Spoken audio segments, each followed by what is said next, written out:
पैसों की कमी पड़ने लगी तो घर से हमने ज़मीन निकाला। ज़मीन बेच के पैसा लगा के, लेकिन माथावे वाली और सना भोजपुरिया, बवाल और भोजपुरी फिल्म डीजे और एक है भगवा रक्षक। ऐसी नमस्कार, प्रणाम। मैं कुलदीप शुक्ला, आप लोग देख रहे हैं गोंडा जनता की आवाज़। मित्रों, आज हम आए हैं मनिकापुर। एक बहुत ही चर्चित चेहरे हैं जो कि फिल्म इंडस्ट्री में काम कर चुके और काफ़ी फिल्म उनकी आ चुकी हैं। लगभग में 1 दर्जन से ज़्यादा फिल्में आई हैं उनकी। तो आज हम उनसे मिलने आए हैं। उनके उनके यहाँ झलाही बाज़ार में उनका एक निवास स्थान है और वो बहुत ही दूर दूर तक काम किए हैं। तो आज हम आप लोगों को उनसे मिलाएंगे। नमस्कार, गोंडा जनता की आवाज़ में आपका स्वागत है। नमस्कार। सबसे पहले अपना पूरा परिचय बता दीजिए दर्शकों को। नमस्कार दर्शकों, मैं आप सबको नमस्कार सादर प्रणाम करता हूं और गोंडा जनता की आवाज़ न्यूज़ का बहुत बहुत धन्यवाद करता हूं जो मुझे आप इंटरव्यू मेरे लेने के लिए आए। और बाकी मेरी जर्नी यहाँ से शुरू होती है कि जो फिल्में मैंने की वो पहले 2-3 फिल्में मैंने यहाँ से की थी अपने गोरखपुर से, जिसका नाम था, पहली फिल्म थी मेरी बवाल, उसके बाद में इंसानियत का रक्षक, उसके बाद में सना भोजपुरिया। ये 3 फिल्में करने के बाद फिर मैंने एक बस्ती में फिल्म की थी वांटेड, जो पवन सिंह की है। वो जसवंत भैया की उसके प्रोड्यूसर हैं और जसवंत भैया हमारे बहुत अच्छे मित्र हैं और मतलब बहुत हमारे भाई जैसे हैं, बहुत मतलब घर जैसा ताल्लुकात है उनके और हमारे।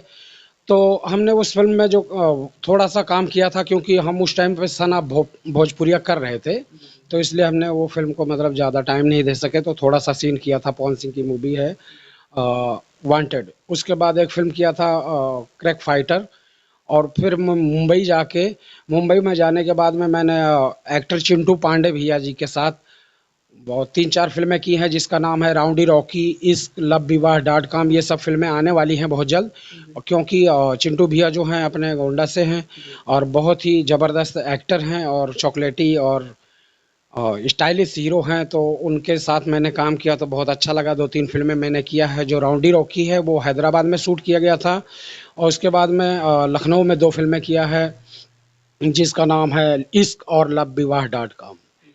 और फिर मैंने एक फिल्म किया था बॉलीवुड में धर्म जी के साथ में, जो खली बली फिल्म का नाम है, जो 16 सितंबर को रिलीज हुई है ऑल इंडिया में। अभी 16 सितंबर को चल के गई है। इसी 16 सितंबर को चल के आए। उसका नाम क्या है? खली बली बॉलीवुड फिल्म है। वो आपके यहाँ गोंडा में कुंवर टॉकीज में, मनकापुर में, इंद्रलोक वगैरह में चल के गई है जी। तो ये भोजपुरी में लगभग में आप कितने दिन से कार्य कर रहे हैं, काम कर रहे हैं? समथिंग मुझे 10 साल हो गए। शुरुआत आपने कहाँ से की थी? शुरुआत मैंने की थी एक मेरे मित्र थे दिल्ली में, तो उन्होंने मुझे उतारा था इस लाइन में। उनका नाम है उमेश जी। वो अभी डायरेक्टर हैं, अभी भी वो कर रहे हैं फिल्में, तो दिल्ली से हैं। तो उन्होंने मुझे इस फिल्म लाइन में उतारा और मैंने एक फिल्म में विलन का रोल किया। उसके बाद वो फिल्म रिलीज़ नहीं हुई थी। उसके बाद मैंने गोरखपुर से फिर 3 फिल्में की, जिसका नाम है बवाल, इंसानियत का रक्षक, सना भोजपुरिया। वो 3 फिल्में करने के बाद फिर मैं मुंबई गया और मुंबई में जाके मैंने चिंटू भैया के साथ, पवन सिंह के साथ और दिनेश लाल यादव, खेसारी लाल, इन सब के साथ मैंने फिल्में की, जो कि कुछ फिल्में अभी आने वाली हैं, कुछ आ चुकी हैं। 4-5 फिल्में इस पे यूट्यूब पे चल रही हैं और टीवी में भी आ चुकी हैं, जैसे माँ थावे वाली है, क्रैक फाइटर है, ये सब चल चुकी हैं। और अभी हमारी फिल्म जो यूट्यूब पे चल रही है वो यही फिल्में हैं, जैसे माँ थावे वाली और सना भोजपुरिया, बवाल और भोजपुरी फिल्म डीजे और एक है भगवा रक्षक। ऐसी फिल्में मेरी चल रही हैं मार्केट में, यूट्यूब और मतलब हर जगह ट्रेंडिंग कर रही हैं वो। अच्छा, ये बताइए, आपके घर से कोई था या आप मतलब आपको जाना हुआ ऐसा कुछ? नहीं, हमारे घर से कोई नहीं था, हमारे गांव के आसपास से भी कोई नहीं था। और फिल्म लाइन में तो मैं तो पहले क्या करता था कि ड्राइव करता था और व्हीकल चलाता था, ये जो ट्रांसपोर्ट व्हीकल होता है, एलपीजी टैंकर्स। तो एलपीजी टैंकर चलाता था। उसके बाद फिर मैं जब ये फर्म बंद हो गई तो फिर मैं घर आया हुआ था। उसके बाद में मैंने फिर ये फिल्में करना शुरू किया जो उमेश जी हमें मतलब इस फ़िल्म में उतारे, और मुझे पहली फ़िल्म में ही लोगों ने बहुत लाइक किया कि भैया आपका विलन का किरदार बहुत ज़बरदस्त है, तो इसलिए मैंने फ़िल्में करना शुरू किया। अब 15-16 फ़िल्में कर चुका हूँ, जो कुछ फ़िल्में आ चुकी हैं, कुछ आने वाली हैं, और बाकी अभी अगली मूवी देखिए अगले महीने में एक संजय दत्त के साथ बॉलीवुड फ़िल्म करनी है। अच्छा, आप बॉलीवुड में भी काम कर चुके हैं। जी, मेरी फ़िल्म बताया तो अभी खली-बली रिलीज़ होके गई है अच्छा, ये 16 सितंबर को। बॉलीवुड की। जी, धर्म जी हैं, विजय राज हैं, मधु हैं, जी। और मधु शाह जो फूल और कांटे की हीरोइन हैं, जी। और ये राजपाल यादव हैं, असरानी हैं, हेमंत पांडे हैं, रजनीश दुग्गल, कायनात अरोड़ा, बहुत सारे बड़े-बड़े एक्टर हैं, जिसके प्रोड्यूसर हैं कमल किशोर शर्मा जी, जो अपने लखनऊ से ही बिलॉन्ग करते हैं। उन्होंने ही इस पे पैसा लगाया था और इस मूवी को डायरेक्ट किया था डायरेक्टर मनोज शर्मा जी ने, और मुझे इसमें काम करने का मौका मिला। हमारे एक भाई हैं संतोष वर्मा जी, जिन्होंने मुझे ये इस फ़िल्म में लाइन प्रोड्यूसर का काम किया था, तो उन्होंने इस फ़िल्म में मुझे काम दिलवाया था। जी। तो दर्शकों, हम हमको नहीं पता था यह शिवालक वर्मा जी बॉलीवुड और भोजपुरी जाते हैं कुछ हटके। जैसे आप वहाँ गए तो आप लोगों के मतलब आपके घर से ऐसा कुछ हुआ कि मतलब कोई कहे कि बहुत गलत जगह चले गए, ऐसा वैसा कुछ? ऐसा तो सभी कहते हैं। जी। जितने भी नात रिश्तेदार थे, भाई बहन, मामा मामी मौसी, जी। जी। बुआ फूफा, सब लोग यही बोलते थे कि आप अच्छा भला पैसा कमा रहे थे, अभी वहां जाके स्ट्रगल कर रहे हैं, तो जी। जी। क्या मतलब बनता है, बच्चों की लाइफ खराब हो जाएगी। लेकिन मेरी फिल्म लाइन की वजह से आज मेरे बच्चों की भी लाइफ है, क्योंकि मेरा बड़ा लड़का जो बीएफएक्स का आर्टिस्ट है, वो बीएफएक्स करते हैं फिल्मों के अंदर, जो ब्लास्टिंग वगैरह होता है, गोली लगती, ये सब जी। ये बीएफएक्स से होता है। तो बीएफएक्स मेरा बड़ा वाला लड़का कर रहा है, और मेरा जो छोटा लड़का है वो अभी डीआई का कन्फर्मेस्ट है, और तीसरे जो लड़के हैं वो अभी पढ़ाई कर रहे हैं। तो अगर ऐसा नहीं होता, तो मैं अगर फिल्म लाइन में नहीं जाता, तो शायद बीएफएक्स के बारे में ना मैं जानता, ना मेरे बच्चे जानते, और बीएफएक्स में आके वो मतलब कितना बड़ा कर सकते हैं, ये तो आप जानते ही होंगे।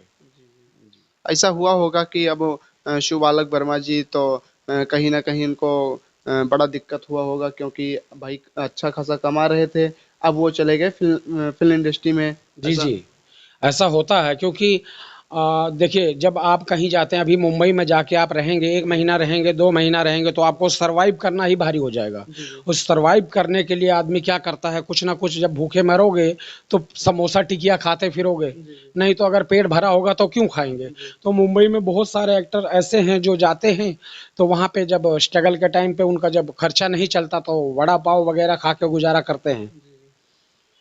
तो हमने तो भगवान की दया से ऐसा नहीं किया, क्योंकि यहाँ से हम फ़िल्में करके गए थे, उसके बाद जब वहाँ पैसों की कमी पड़ने लगी, तो घर से हमने ज़मीन निकाला। जी। जी। ज़मीन बेच के पैसा लगा के, लेकिन ऐसा नहीं कि मैं वहाँ जाके और मतलब फुटपाथ पे सोऊं या ऐसा, क्योंकि मैं यहाँ से गया था तो 2-3 फ़िल्में करके गया था, फ्लाइट से गया था, जी। और वहाँ जाके मैं सोसाइटी में रहा, जिसका रूम रेंट कम से कम 13,000 रुपये होता है। जी। उस सोसाइटी में रह के मैंने जब सरवाइव करना तंग हुआ, तो फिर मैंने अपने चिंटू पांडे जो एक्टर हैं उनकी गाड़ी चलाना शुरू किया। उससे मुझे पैसा भी मिलता था, फिल्म में काम भी मिलता था। इस तरह मैंने धीरे धीरे सरवाइव करके और मार्केट में आया, सबसे जान पहचान बनाई, उसके बाद अब काम करने लगा। जी। थोड़ा हम हट के पूछेंगे, नाराज मत होना। हम्म। जैसे ससुराल ससुराल में ऐसा तो नहीं हुआ कि हम दामाद का शादी कर दिए लेकिन दमदवा बिगड़ गया, ऐसा तो कुछ? नहीं नहीं, ऐसा कुछ नहीं।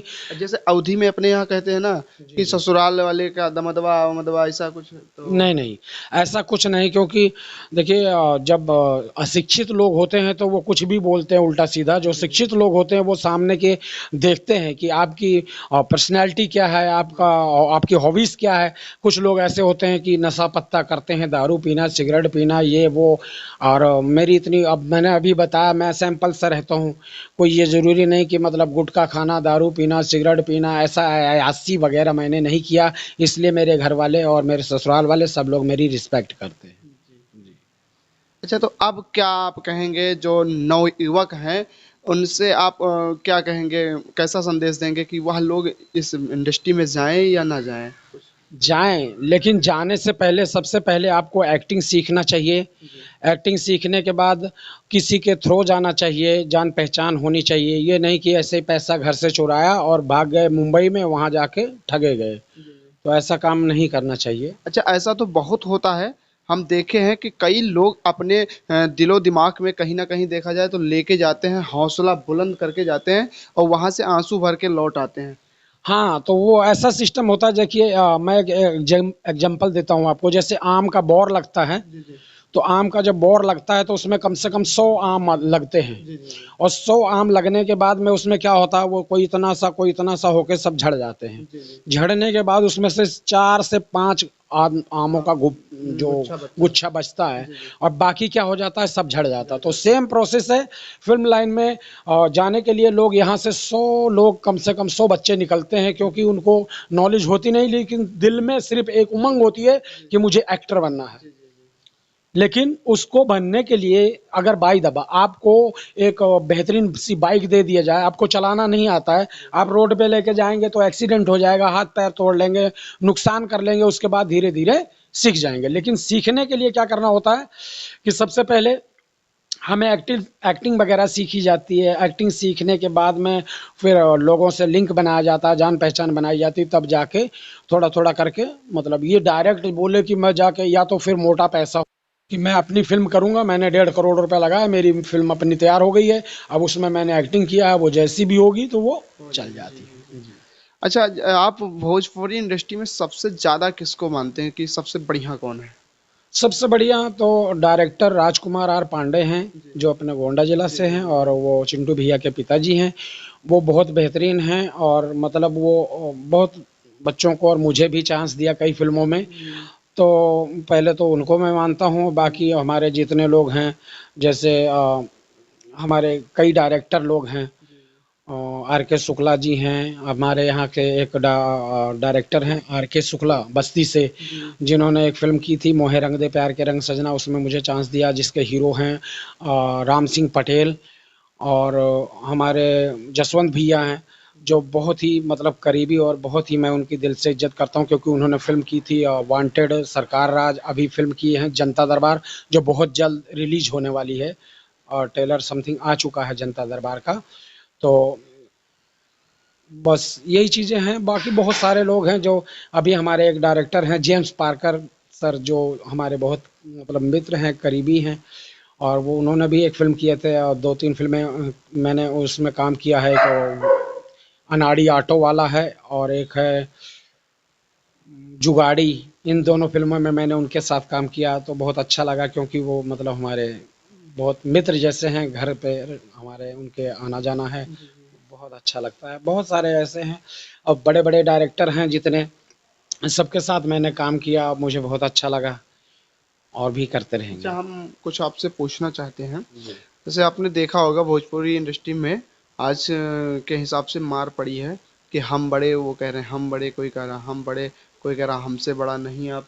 तो आप क्या कहेंगे? जैसे हीरो में पवन खेसारी, निरहुआ जी जी और जी चिंटू जी। लाल, इन सब में बड़े में ऐसा ऐसा हो रहा है, तो आप इसमें क्या कहेंगे? देखिए, हर एक्टर का मानना और होता भी है, थ्योरी भी यही है कि सबसे बड़ा एक्टर मैं हूँ। जी जी समझ लीजिए, जी जी जो एक्टर होता है वो सबसे बड़ा एक्टर वही होता है। जी ठीक है, जैसे आप एक्टर नहीं हैं जी तो आप नहीं हैं, जी जी। लेकिन छोटा मोटा एक्टिंग करके आप बोलें कि मैं एक्टर हूं, तो आप तो सही भी बात अपने आप को बोलेंगे कि सबसे बड़ा एक्टर मैं ही हूं। है। जी जी तो सेम प्रोसेस आता है कि हर एक्टर अपने आप को सबसे बड़ा समझता है। जी तो छोटे वाले, मतलब जो छोटा भी होगा, जी वो उसको हम छोटा समझते हैं, जी। लेकिन वो अपने आप को बहुत बड़ा एक्टर समझता है। तो सब एक्टर बड़े ही होते हैं, छोटा कोई नहीं होता और बड़ा कोई नहीं होता।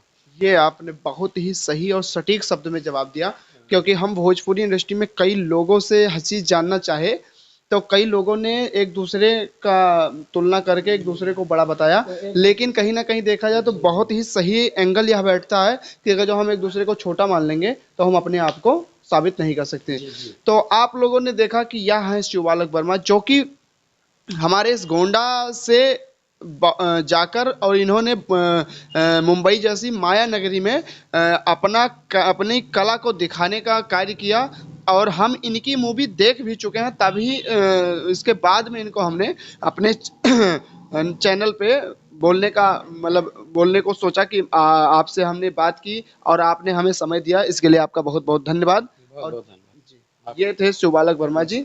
जी धन्यवाद।